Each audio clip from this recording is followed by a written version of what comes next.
Zase vohnutej kůň. Makej na té hajdině, makej špičku koně. Gaston už cval.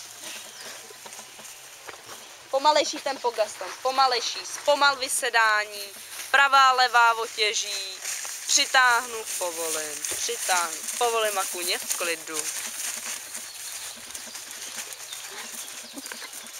Lokty u těla pokrčený, hajdina blíž ruce k sedlu.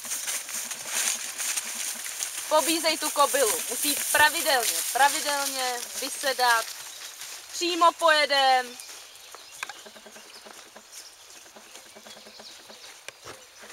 Lepší tempo hajdy.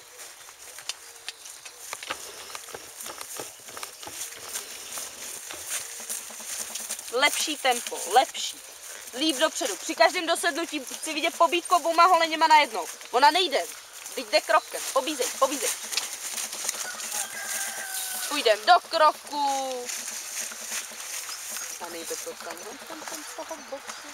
Je to možné. Už nevíde. Povolíme otěž na chvíli. Oni si kousnou, ale to je jedno. Ten kůň by správně měl tu hlavu natáhnout dolů, jo. Gaston to dělá teda i kvůli trávě, ale i kvůli tomu, že teď chodil pěkně zaklapnutý. Hajdina na nás sere. Pobízej, i v kroku pobízíme, i na volný otěži. Koně na otěž. Pobízej tu